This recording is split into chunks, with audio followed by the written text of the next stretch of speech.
just one more match.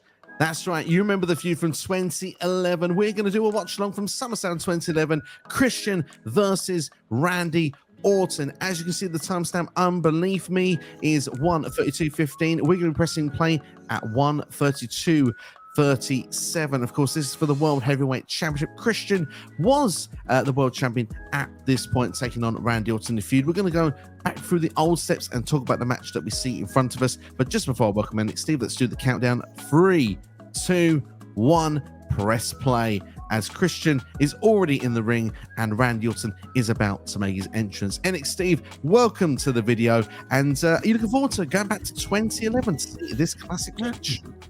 Dude, I mean, do you know what? I think I'm more super excited to see a classic Christian match more than anything, because for me, he was always one of them guys that I just really wanted to see do well.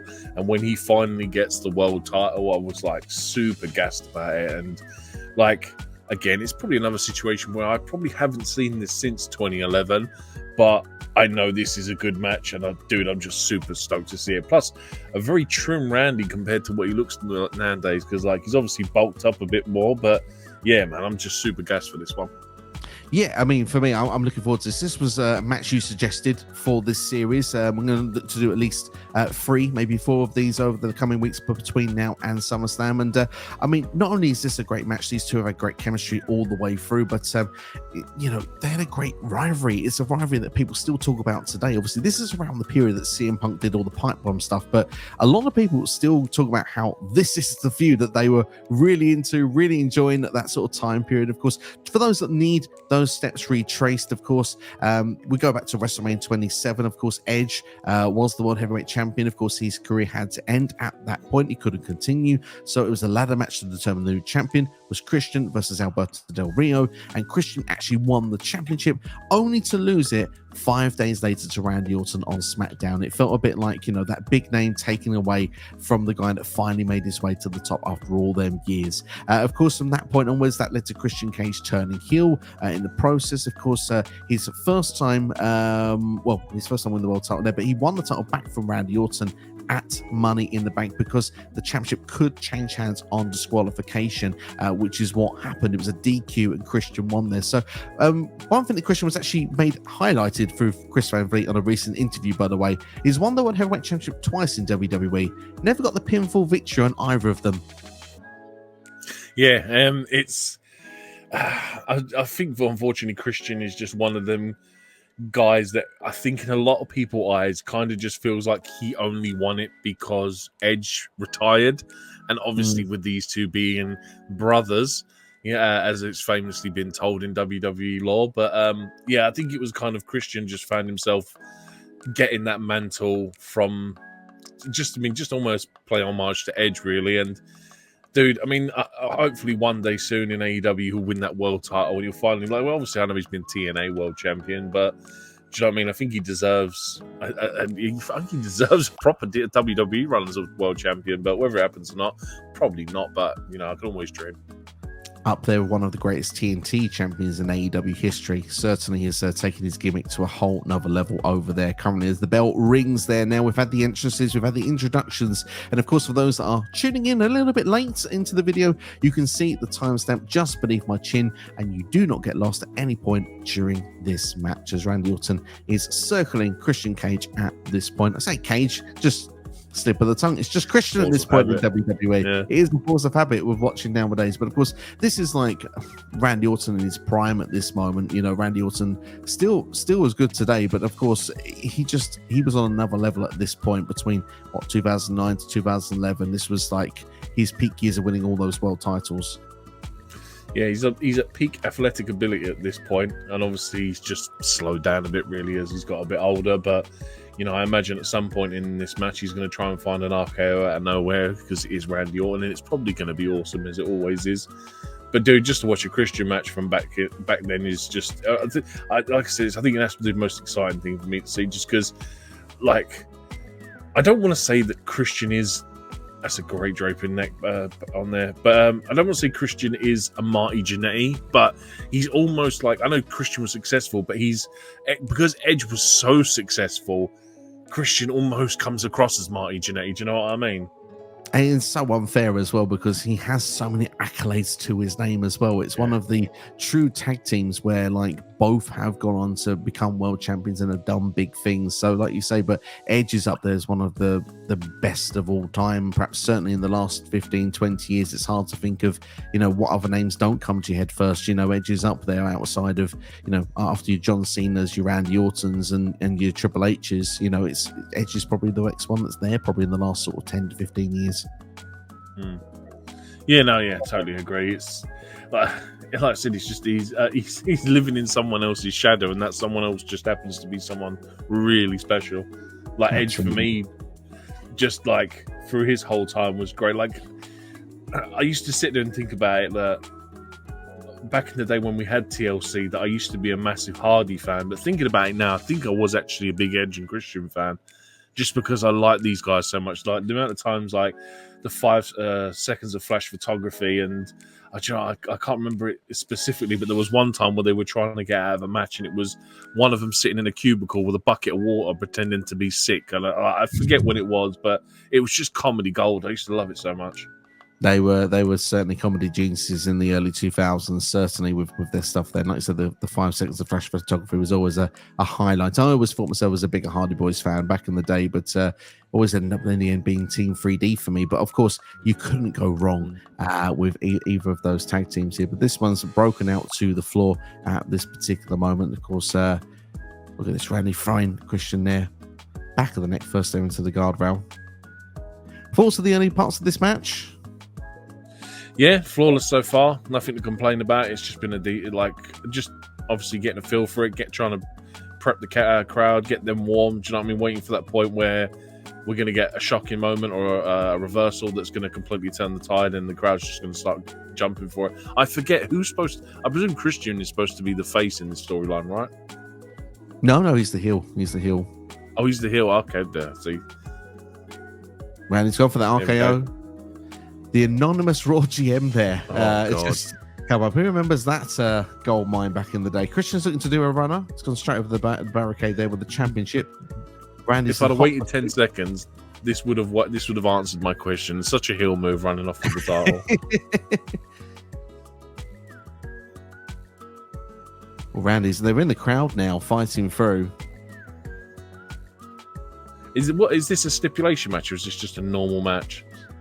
I'm going to have a look through just to reconfirm.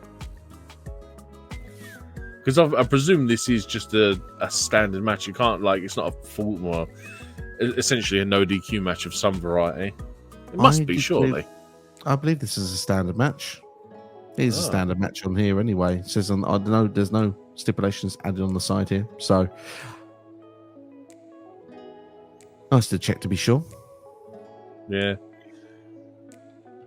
You just expect half the time when they do this and they go out to the crowd that it is a no DQ or a falls count anywhere, but it's nice to see that the ref is a bit lenient with this type of thing. I mean, obviously it's a big time match. You don't want to sort of, throw everything out and have another. You've got to roll it over to another pay-per-view. So, kayfabe's still alive for me, everybody, by the way. It's still real to me.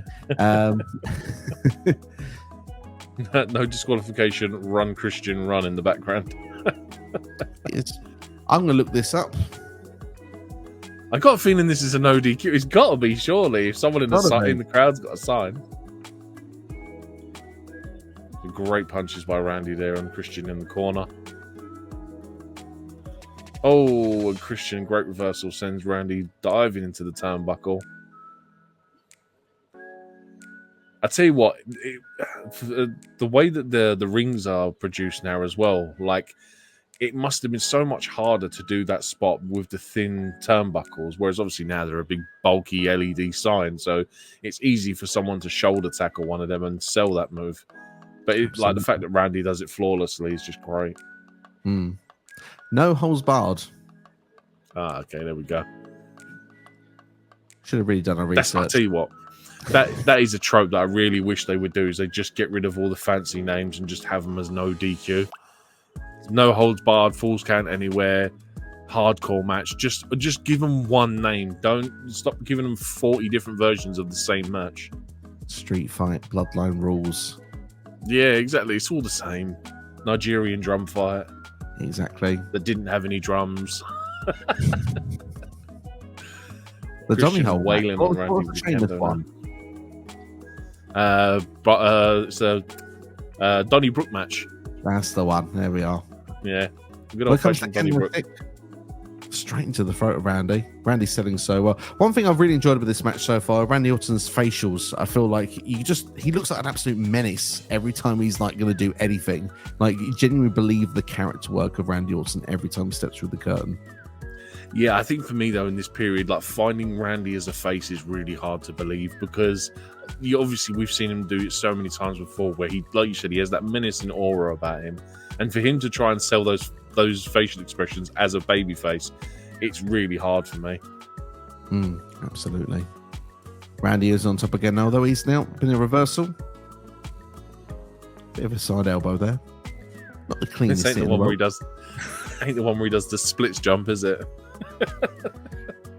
We'll find out. I think that was on a Raw. These two were tagging together at that point. Because Randy randomly does it. I mean, Christian's in the background. What did you do that for?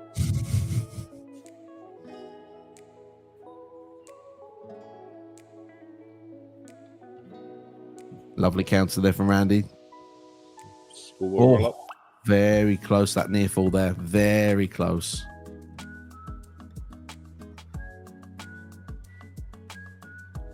Randy looks like is he bleeding from the mouth, or am I seeing I think things? he is, yeah.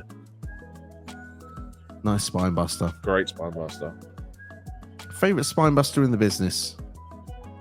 Batista, man. You can't really beat Batista's. His was just fantastic. He's Although good. someone does one now that I really like. It's one of the women. I'm sure it's Bianca or Jade that does one that looks really good. But yeah, Batista's was just like second to none. Double A for me. Arn Anderson was always the guy. Yeah, He's good lovely shout. spine buster in the day. Christian's got the kendo stick again. He's on the second rope. Drop kick. Oh, great drop kick. Unfortunately, obviously, because he's probably changed his style up a lot more. But don't think we really see him do a lot of those surprise drop kicks anymore. This was like a real cream of the crop move for him. Like it was like just in his moveset to pull off a drop kick out of nowhere randomly. Yeah, it was such a good drop kick as well, didn't he? I mean, I think he might still do it occasionally, but it's not something we see all the time. Obviously, this sort of stuff, the scoop power slam always is. Power slam, yeah. Oh, someone's talking to him. He hears them voices. No stick. 2 feet straight to the jaw. Lovely. I don't know if it's a great reversal into a pinfall there. Kick away. Did you ever listen to the E&C Pod of Awesomeness? I tell you what, if they ever brought it back, honestly, them two, you have to listen to them, the pair of them on a podcast because they are so funny, man. Like I used to love it when they did it, but obviously this was before Edge came back to WWE. And dude, it was one of my favorite podcasts to listen to because it just generally was two best friends just talking wrestling, and obviously for two guys that were in the business, but they used to rip on each other every week. It was great. Yeah, I mean, I've seen clips. I think that's what I would say confidently, but I couldn't pinpoint something out and say that I remember from it, unfortunately. But Randy with another near fall there. Definitely got the voices in his head. I'll tell you what, Christian for me is like, he's like Dolph Ziggler before Dolph Ziggler. Do you know what I mean? Like, no matter what you put Christian in, he's always going to have a good match. I don't think I've ever seen Christian have a bad match, if I'm honest. Well, if there is one, we'll find it on the Worst Match Ever series at some point down the line. We'll find it. We're looking for them. Oh, look at that. Reversal then. Christian goes straight into the ring post on the outside there.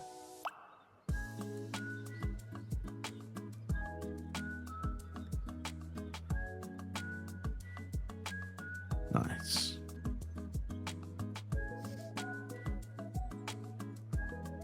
Obviously, make sense. Go on. I was just going to say, seeing Randy move so quickly is such a it's a nicer thing as well, just because obviously he moves a bit more slowly nowadays. I think the quickest thing he probably does is that snap power slam the scoop power slam that he does. But to see him like move quick, like it just feels fresh. I like that. It's always been the thing that's defined the character so well, is the fact that he's sort of the slow, still, and all of a sudden can just hit a sudden movement out of nowhere, and it always just feels so much more believable. It fit his Viper character so well. Just was going to say the no hold barred stipulation just fits this match as well, especially with Christian winning the championship with a disqualification the month before. So it certainly is a perfect narrative to have there in amongst their feud. Yeah, that's the reason why I asked at the start, because it was like, and you said that Christian never actually got a pinfall win for this title, and I was like, that's kind of weird. Surely this means this is some sort of stipulation. Just means next time we should simply look and not just look on WWE's chapters mark on the network. Yeah. Normally that's something we would know before, and that's why I was like, oh, okay. The fact that Christian's doing a runner and he's going out to the crowds, it's a bit weird, but sure. It's not rare. It's very rare that we don't do our research before coming on this. But hey, look, if you're just joining us, you know the timestamps just below me here. You can follow along on Peacock or the network as Randy Orton has just done the superplex off the top rope to Christian onto a flat table in the ring. It looks like it still may have had a bit of a dent just gone into it. 1, 2, kick out. It's going to be a point now if they do end up using that ladder, whether they've cost themselves a high spot in this match. Oh no, cracked. Oh, it's it's buggered. Yeah, it's buggered. That's good. Oh, you can still. Hey, a broken table is still a working table. Unless you've got a MacBook.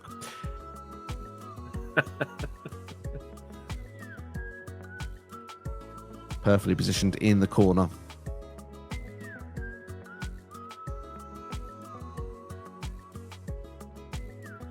Just interesting to see Randy at this point again, just taking in the crowd there, just taking in the feeling. But he's took too long. Christian's countered there, the reverse DDT.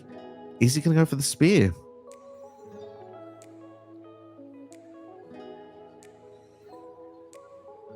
Obviously, we didn't actually do this part of the watch along, but before this, Edge does say he's disappointed in Christian, so it's kind of fun and ironic he's gone for the spear, but it is countered. A couple of counters there, but Randy's thrown over the top rope, so including a missed RKO opportunity. It just goes to show that these two really do have great chemistry together, because the fact is they can just make it all seem so seamless when they're doing all these counters. Yeah, and again, that plays back to what I was saying earlier. Like, I don't think I've seen Christian have a bad match. Like, he just seems to be like, it's like you can tell that he's just been a wrestling fan his whole life, and he puts so much effort into having good quality matches. Absolutely. Not to say Randy isn't obviously a big fan, but do you know what I mean? It's like, again, this is because I used to listen to the podcast, and you hear the stories of how the two of them used to be when they were kids, and like these are the same. Like essentially, they had the same upbringing as probably yourself and me. Like, we had the wrestling figures, the wrestling rings. Do you know what I mean? All that kind of stuff. Like, some people you see that are like, a lot of the NXT talent today is just like, oh, they're sports stars that probably weren't big wrestling fans, but now do wrestling. Whereas like Christian is a lifelong wrestling fan, like loves the business, and like, do you know what I mean? He doesn't want to have bad matches. He goes out there to have an absolutely killer match. Absolutely, indeed. There, but that's a challenge we're going to throw out to our viewers. If you are watching us right now, do you know of a bad Christian match? If so, let us know in the comments. We'd be interested to know if one exists. I would be shocked if someone can find one. Yeah, there's probably going to be one as like, what was the tag team they used to dress up as with the Mexicans in the full body luchador outfits? Oh yes, the Conquistadors or something like that. Yes, that was it. Yeah, back in the day. Yeah, there's probably a bad match involving that, but I'll take that as a gimmick match. It's an honorary mention. Oh goodness! One of the TV ones going straight into Randy's face there. One of them big old bricks that they used to use back in the day. Oh, there you go. And obviously the Spanish. No, obviously the Spanish announcement table. You know what I mean? Always a prop for a pay-per-view spot. Used to not order a pay-per-view without a Spanish announce table back in the day, to be honest.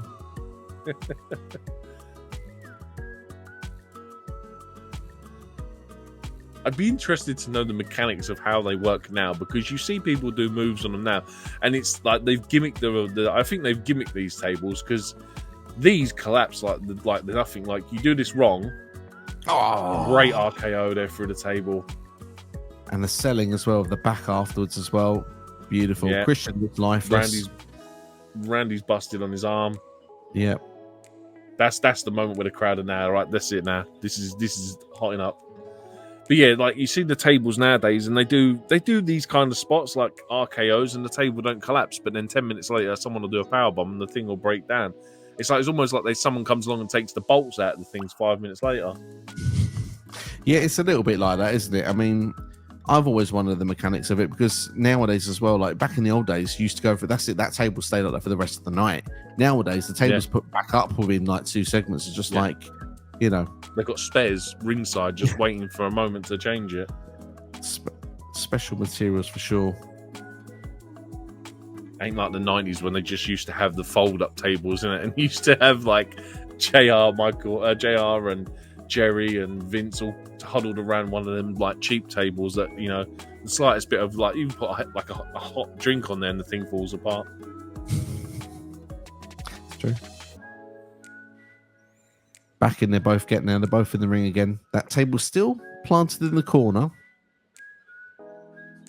Do you know what? I think that's my one negative so far of this match. What's that? Sorry, that the table's not been used. Oh, no, lovely.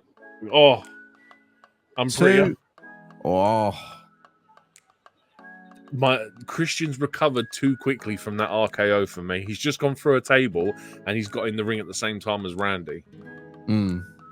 Randy though obviously gone through that table as well at the same breath as well. I guess. So. Yeah. Should both have took a bit longer? Maybe it should have been a case that Randy puts Christian back in the ring. I think it would have probably been a slight bit better. But obviously, the RKO is meant to be his finishing move, and then you had a table to the mix.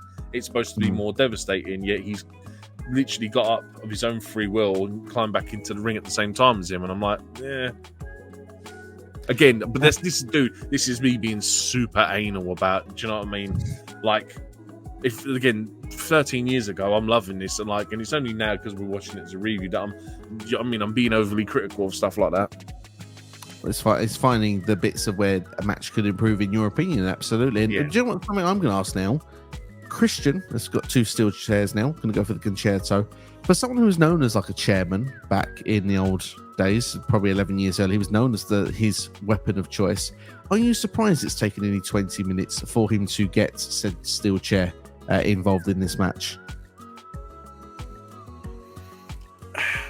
Yeah, I mean, I suppose so, especially because he's supposed to be playing the heel in this. You would expect him to have got it in a lot quicker, especially. But then again, I suppose it adds more to it because, as per usual, like we've just seen, he never normally hits the concerto, so it's always a spot that they save for him to miss. And he hesitated far too much there. It took far too long. Oh, yeah. But that's building the moment. That's great storytelling. I'll allow that bit. Hey, I don't disagree with that at all. But Randy's not wasting any time going for that chair. Goodness. Christian has been knocked with a steel chair from the apron through a table on the floor. And Randy's definitely hearing voices in his head at this point now. He looks lost. He's like, I don't know what to do now. We have a lot of toys here. Which one should I use? I'll take the steps. Oh, the good old fashioned steel steps. Look at that. Again, being overly critical, you probably could have done with that table being maybe a foot more away from the ring, because Christian could have sold it more by jumping further. Again, just being nitpicky about matches now. That's what we're here for. But this time you're going to get your wish. The good old-fashioned steel trash cans, that fold up as soon as you put a bit of paper on them. You got your wish this time. Now, Randy's put Christian in the ring here rather than Christian finding his own way back in. He's now... See? in position on those steps.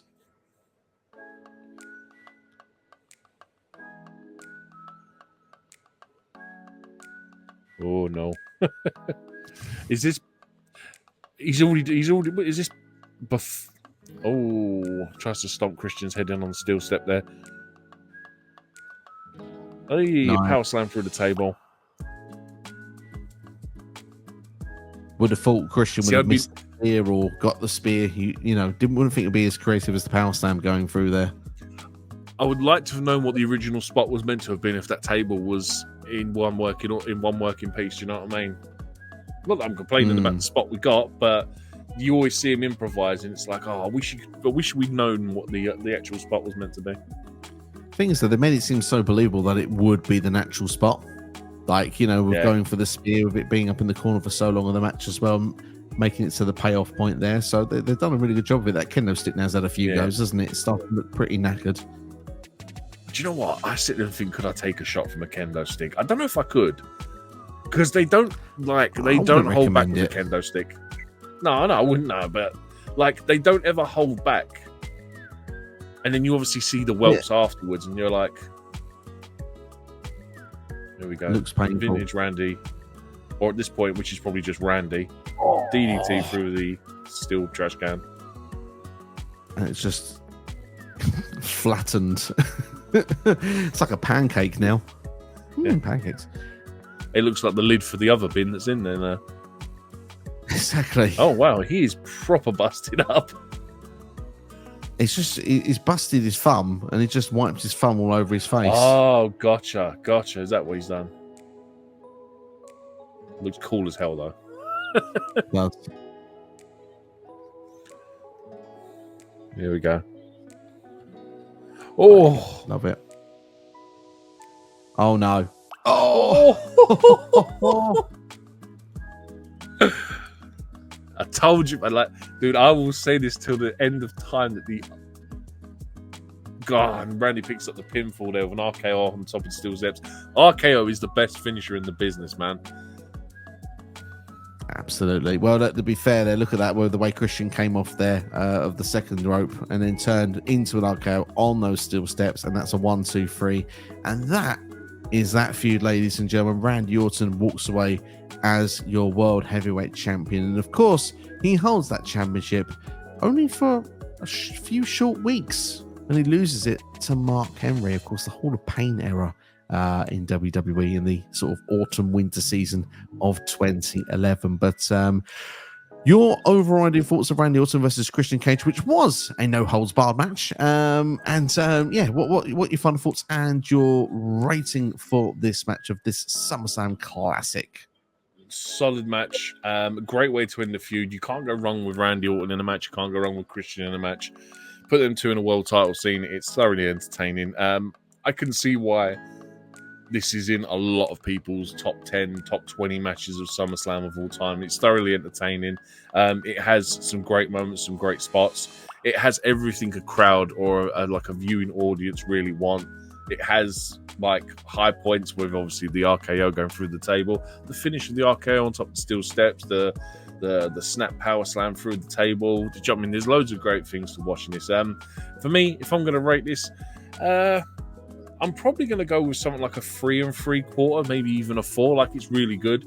I can't say it's the best SummerSlam match I've ever seen, but it is really good, and I'll quite happily go back and watch this again.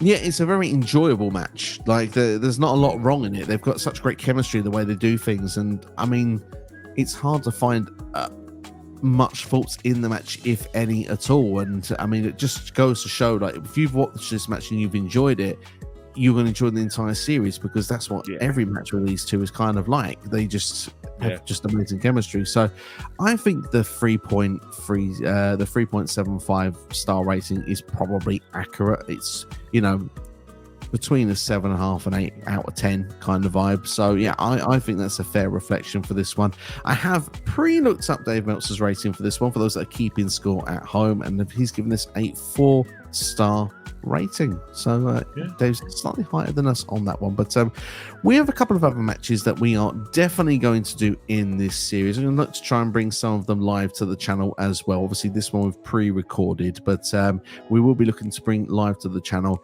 the debut of The Fiend, Bray Wyatt, at SummerSlam 2019 against Finn Balor is an official one we will do. And also the custody of Dominic Mysterio ladder match, Rey Mysterio versus Eddie Guerrero from 2005. It feels like the right year to do this with Liv and Dom and Rhea Ripley all in that triangle at the moment. So that is a must. You cannot tell me that Liv and Rhea aren't going to do custody of Dominic Mysterio match in a ladder match at SummerSlam or something like that. Do you know what I mean? Just to play off that match from all those years ago between Eddie and Rey. If they don't, what are they even doing? That's what I want to know. Exactly. So, it has to be done at this point. But we hope everyone's enjoyed this one anyway. We do think this is a classic SummerSlam match. Let us know some other matches you think are SummerSlam classics that maybe you want us to do either during this season of SummerSlam or even for future years, because this is a series we'd like to try and bring annually to the channel. But thank you all for watching. Like I say, like, share, and subscribe, and enjoy yourselves. Have a great day, and we'll see you for the next video. And in the meantime, if you want to see more from this channel, then check out the side of the screen